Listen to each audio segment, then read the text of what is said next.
G'day people, it's been a while. I've had some requests to do a video on what happened to me over the last 2.5 years since I was arrested and went to jail. Well, I was arrested on the day before I was attend our Australia Day ceremony on the 31st of July 2020. Tactical police actually raided my house early in the morning on the 30th and arrested me for the use of a carriage service, 2 counts. To harass, intimidate or threaten the police, I think it was, and 2 firearms offences. One was for an actual gel blaster being an illegal weapon, and the other one was for not keeping it in a safe place. Away from kids, I suppose. You might have read somewhere that I had several guns and a rifle or 2, but that was all bullshit. I had a plastic gel blaster, a battery-operated toy that you can still buy in some states. But here in New South Wales, it's a military-style weapon. Now, it was a toy. That's all it ever was. Never left my house. Couldn't hurt anybody. Nothing dangerous. So anyway, I was arrested. I think it was the next day. I was basically shafted in the local court and went straight to jail, no bail. I spent some time as a guest at Silverwater Jail and then transferred to Long Bay Forensic Mental Health Ward for forced psychoactive drug injections because they didn't like my beliefs. Now, after all the adjournments, 12 months later, I got 12 months jail and 10 months probation. The court was a bit of a farce. I can honestly say I was railroaded. And then later when they had me at Silverwater and Long Bay, every time I was on video link for court, I could hardly hear anything of what people were saying, nor did I have my wits about me due to the psychoactive drugs.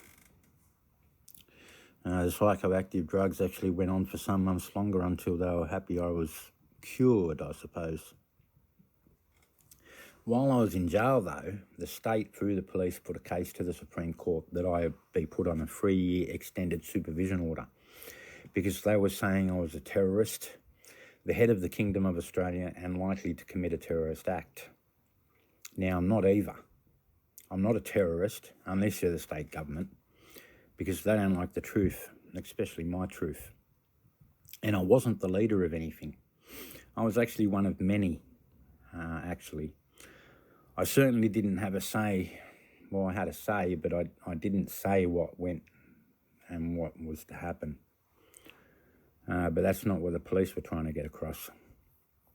Basically, I'm just the face you see on the videos, but not in this one. But it is me. Trust me.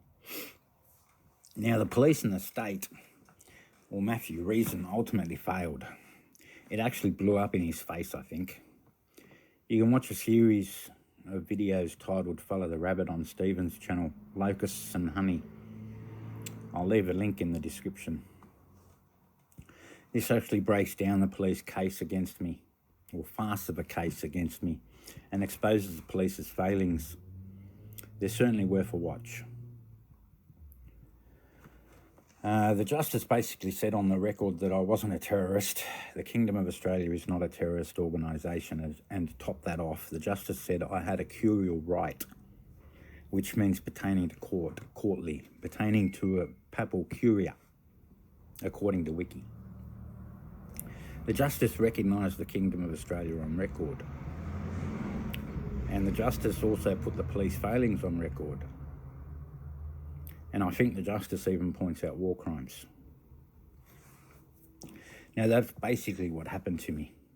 But before I move on, I would like to thank all the people that sent me letters and donated money for a solicitor.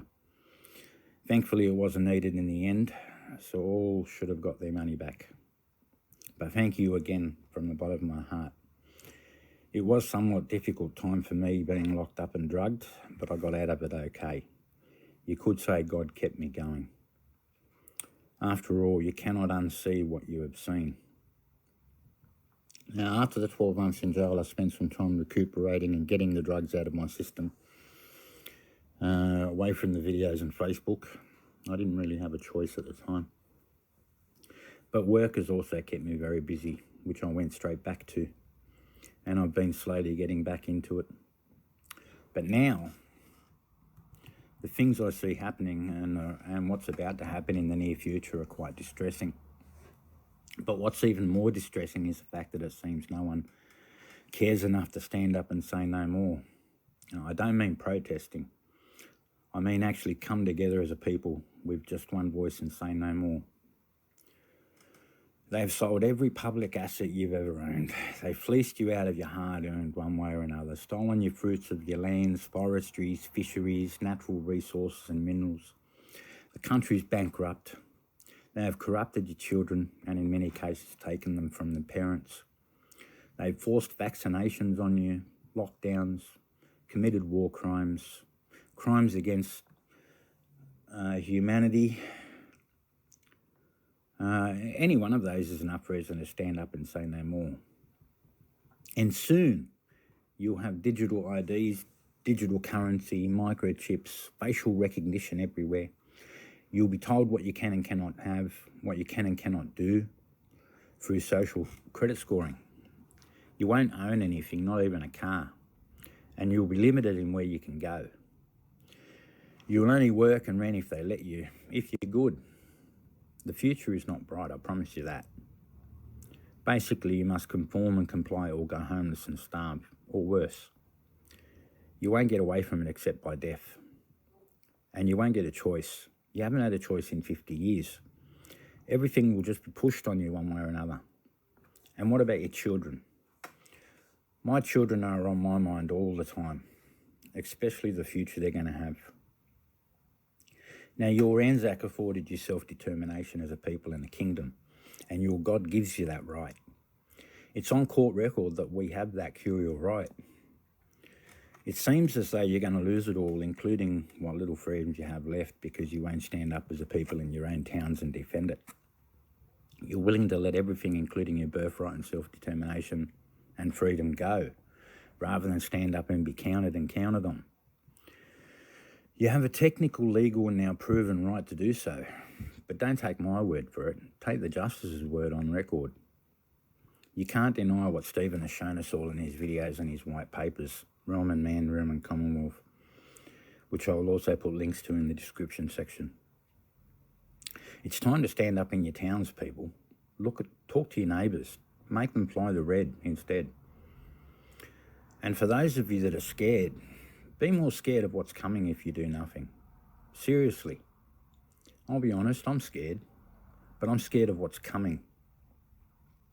We don't have that long left. It's time to act, people.